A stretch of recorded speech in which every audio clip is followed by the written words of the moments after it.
بسم اللہ الرحمن الرحیم۔ معزز دوستو، السلام علیکم۔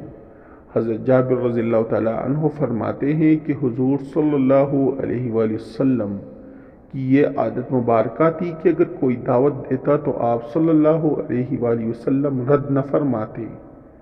ایک دن آپ صلی اللہ علیہ وآلہ وسلم کو حضرت جابر رضی اللہ تعالیٰ عنہ نے دعوت دی تو آپ نے فرمایا فلاں دن آنا۔ جب مقررہ دن آیا تو آپ صلی اللہ علیہ وآلہ وسلم حضرت جابر رضی اللہ تعالیٰ عنہ کے گھر تشریف لے گئے۔ انہوں نے رسول اللہ صلی اللہ علیہ وآلہ وسلم کو اپنے گھر میں دیکھا تو بہت مسرور ہوئے اور خوشی و شادمانی کے عالم میں مشکآمیز پانی کا چھڑکاؤ کیا اور شاداں و فرحاں آپ صلی اللہ علیہ وآلہ وسلم کے پاس آئے اور آپ کو اندر تشریف لانے کے لیے عرض کی۔ آپ صلی اللہ علیہ وآلہ وسلم اندر آئے تو حضرت جابر رضی اللہ تعالیٰ عنہ نے بکری کا بچہ ذبح کیا اور پھر اسے پکانے کا بندوبست کرنے لگے۔ حضرت جابر رضی اللہ تعالیٰ عنہ کے دو بیٹے تھے۔ بڑے نے چھوٹے سے کہا، آج تجھے بتاؤں ہمارے والد نے ہمارے میمنے کو کس طرح ذبح کر دیا۔ اس نے چھوٹے کو زمین پر لٹا کر اس کے گلے پر چھری چلا دی اور نادانی سے اسے ذبح کر دیا۔ جب حضرت جابر رضی اللہ تعالیٰ عنہ کی بیوی نے اسے دیکھا تو دوڑ کر اس کی طرف آئی، لیکن وہ خوف کے مارے مکان کی چھت پر چڑھ گیا۔ ماں اس کے پیچھے پیچھے آ رہی تھی، جس کے خوف سے ڈر کر بچہ چھت سے گر گیا اور گرتے ہی وصال بحق ہو گیا۔ اس صابرہ عورت نے اس واقعے پر قطعاً رونا دھونا نہ کیا بلکہ صبر اختیار کی، مبادا حضور صلی اللہ علیہ وآلہ وسلم کی طبیعت اس واقعے کو سن کر متغیر نہ ہو۔ اس نے دونوں کی بچوں پر ایک کپڑا ڈال دیا اور کسی کو اس حادثے کی خبر نہ ہونے دی۔ اگرچہ وہ ظاہراً خوش تھی لیکن باطنی طور پر خون کے گھونٹ پی رہی تھی۔ بکرے کو بریاں ہونے تک حضرت جابر رضی اللہ تعالیٰ عنہ کو بھی خبر نہ ہوئی۔ کھانا پکا کر حضور صلی اللہ علیہ وآلہ وسلم کے سامنے رکھا گیا تو حضرت جبریل علیہ السلام نازل ہوئے اور بتایا کہ اللہ تعالیٰ کہتا ہے حضرت جابر رضی اللہ تعالیٰ عنہ کو کہے کہ اپنے دونوں بیٹوں بھی لائے تاکہ آپ کے ساتھ کھانا کھائے۔ حضرت جابر رضی اللہ تعالیٰ عنہ کو حکم ملا تو فوراً گھر گئے اور پوچھا کہ دونوں بچے کہاں ہیں؟ انہوں نے بتایا کہ کہیں باہر ہیں۔ حضرت جابر رضی اللہ تعالیٰ عنہ نے آ کر اطلاع دی کہ وہ اس وقت موجود نہیں ہیں۔ حضور صلی اللہ علیہ وآلہ وسلم نے فرمایا، اللہ تعالیٰ کا حکم ہے کہ ان کے ساتھ کھانا کھایا جائے۔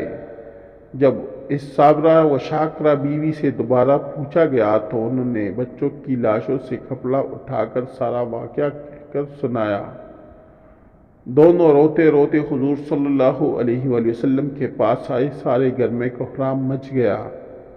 حضرت جبریل علیہ السلام نے آ کر کہا، یا رسول اللہ صلی اللہ علیہ وآلہ وسلم، آپ ان بچوں کی لاشوں پر کھڑے ہو کر دعا کریں، زندگی اللہ دینے والا ہے۔ حضور صلی اللہ علیہ وآلہ وسلم تشریف لائے اور بچوں کے لیے دعا فرمائی اور اسی وقت اللہ کے حکم سے زندہ ہو گئے۔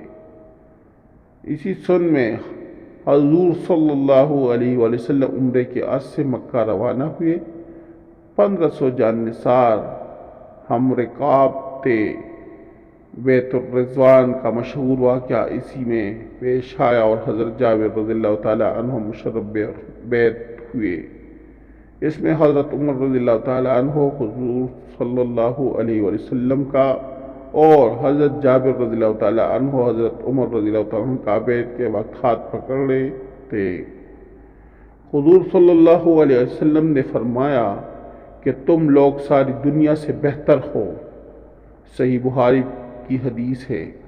اس کے بعد اور بھی غزوات پیش آئے جن میں ان کی شرکت رہی۔ حجۃ الوداع میں بھی جو 10 ہجری میں ہوا اس میں بھی آپ شامل تھے۔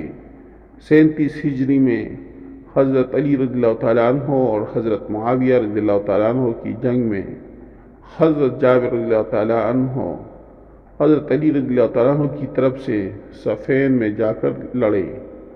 حضرت جابر رضی اللہ تعالیٰ عنہ کو حدیث کا اتنا شوق تھا کہ ایک ایک حدیث سننے کے لیے مہینوں کی مسافرت کا سفر کرتے تھے۔